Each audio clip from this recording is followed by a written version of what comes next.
Hit Radio, l'essentiel de l'actualité.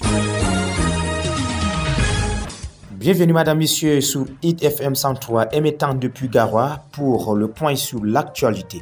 Gashiga, 30 kits scolaires distribués pour favoriser l'éducation de jeunes filles. Gashiga, chef-lieu de l'arrondissement de Demsa, a brièvement pris le devant en devenant la capitale interrégionale de l'Adamawa du Nord et de l'extrême Nord. Cette transformation temporaire a été marquée par le lancement d'une campagne de distribution de 30 000 kits scolaires destinés aux jeunes filles de ces trois régions. L'événement s'est déroulé sous l'égide de Jean Abade Edji, gouverneur du Nord, en présence du docteur Mbagami Alphonse Glory, coordonnateur national du Sud. Ce projet est financé par la Banque mondiale et implémenté par le ministère de l'économie, de la planification et de l'aménagement du territoire à travers le projet d'autonomisation de la femme et le dividende démographique dans le Sahel. Pour ce qui est de la clé de répartition, 5 000 kits vont aller dans l'Adamawa, 9 000 seront dans le nord et 15 000 iront dans l'extrême nord. Ces projets visent à lutter contre le décrochage scolaire de jeunes filles du septentrion. Paul Atangandi sensibilise les associations face au risque de blanchiment et de financement du terrorisme.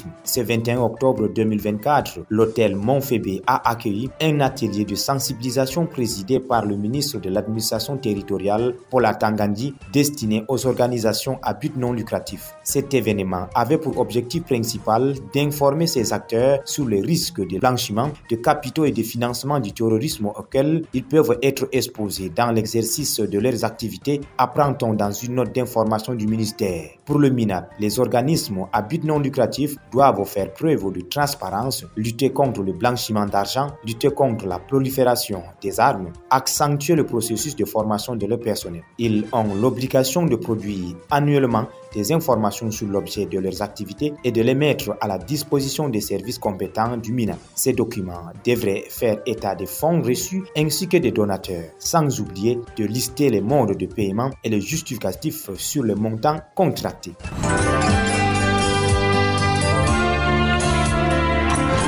L'actualité internationale. Au-delà des frontières camerounaises, Mali, le bilan des inondations passe à 84 morts. On dénombre désormais précisément 84 morts, 153 blessés et 349 889 personnes sinistrées. Le comité de crise indique que les opérations de sauvetage, d'évacuation et de mise en sécurité des ménages se poursuivent, de même que l'assistance en vivres et non-vivres des sinistrés. Les piquets d'intervention rapide de la protection civile ont été renforcés. Le curage des collecteurs et des caniveaux continue et surtout des travaux d'urgence ont été entrepris sur les routes endommagées. Parmi les régions les plus touchées, on peut citer celle de Bamako, Ségou ou encore Gao, mais aucune partie du pays n'est épargnée. Soudan, un général de FSR fait défection et rejoint l'armée. Abou Akla Kikel s'est rallié à l'armée avec un groupe de 370 combattants et 70 véhicules armés. Mais ses forces se comptent par milliers. Selon plusieurs observateurs,